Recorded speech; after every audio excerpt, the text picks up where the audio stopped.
G'day, my name's Stewie Trail. I'm the local Far North Queensland Electrical Trades Union organiser based in Cairns.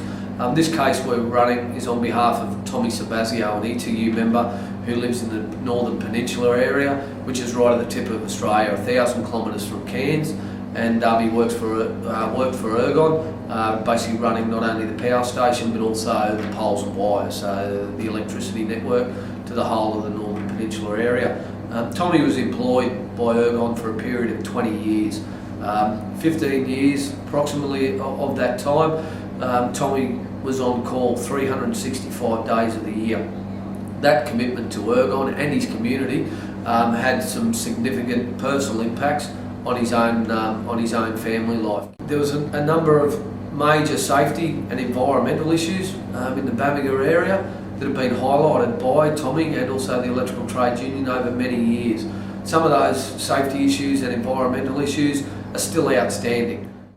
Tommy was terminated late last year following a long performance improvement process by Ergon.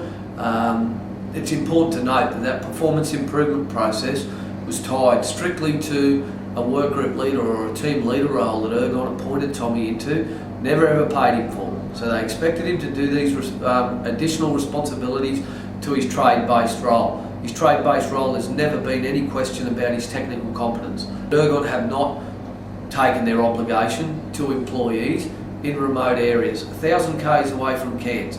Employees in Cairns get access to trainers, face-to-face trainers. Employees in those regions get online training, so that's computer training online. Some of that computer training was done through a dial-up, so it would consistently drop out. We don't believe that Ergon has taken seriously their cultural awareness issues. Ergon do not have an extensive cultural awareness training package. They specifically target only certain areas as new Indigenous employees go into those areas. Energex, the other electricity authority in the state of Queensland, has agreed to a cultural awareness training package for every employee. Ergon still haven't done that. If they bring somebody else in here, he'll spend 2 or 3 years working himself up to the knowledge that Tommy has over a lifetime, and he still won't have the same. But I think, like Ergon or any other government organization running services into these remote communities, have to have a look at local people trained have to take on these jobs. And I think when we expand our communities into the future, then Tommy can be the trainer. Instead of getting people from outside coming in to train, he could be training these kids into being electricians or being linesmen, because he's done it. And I think what happened to him is not only affecting him personally or his family, but it's affecting the whole community. And I, as the mayor of this community, feels that it is wrong for somebody from outside to come in and take over from a local. He's like an example of all the young kids, and he set standard, not settle for the status quo. And I think Tommy is a valuable, invaluable commodity in the community, because when we see, I think Tommy has set standard for all the young people and put us in a place. I mean, put Bamaga on the map for Ergon Energy, that there's a black man in charge somewhere. And I think we gotta be careful that we take into consideration that we are pushing for development, self-determination. Well, when we talk about black people, Tommy's setting standard, and he's 1 in a million for everyone.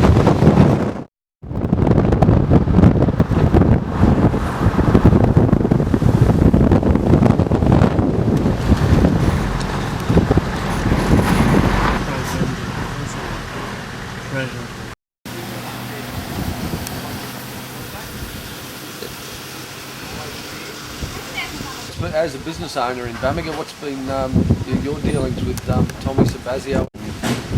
As soon as he's done what he has to do where he is, he'll be straight over.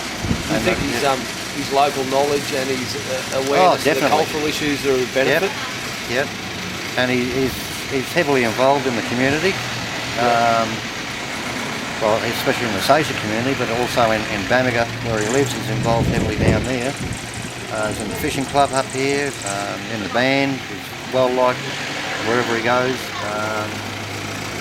Yeah, I think, well, as I said before, having him here, he knows exactly where to go and what to do.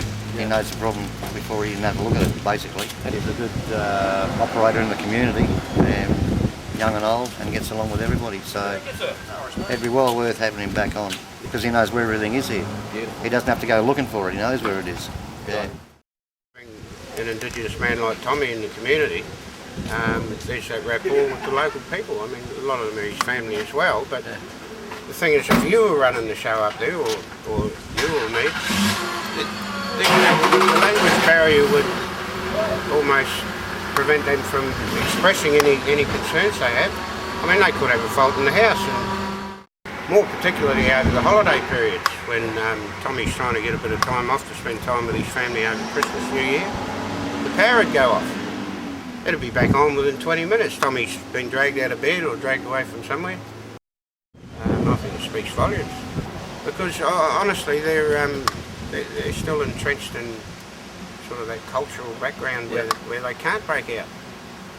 I mean, a lot of them can't read and write, and if you've got someone like Tommy who they can communicate with, there's a hell of a lot of respect for them, man. My association with Tommy Sebastião is more a community role or social role rather than a work role, but I'll speak a little bit about the work role. Whenever I needed issues solved with Ergon, Tommy was there. But my main association with him was through the community, through the Safety Fishing Club. Whatever we do, it's community minded. We try to get the kids, and that's what Tommy does, learn music, do things. We had the school down here when we organised a music fest, get the school involved, and Tommy did a lot of that. And Tommy was president of the fishing club for a long time. We did a lot of things. We did fundraising for the school.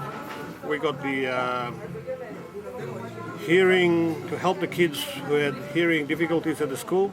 That's where Tommy came in together with the club and worked as a family to try and get as a family unit, promote the family unit, and that sort of thing.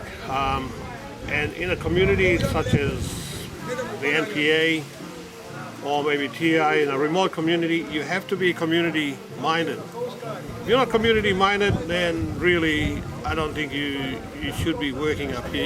You're only here for your self-interest.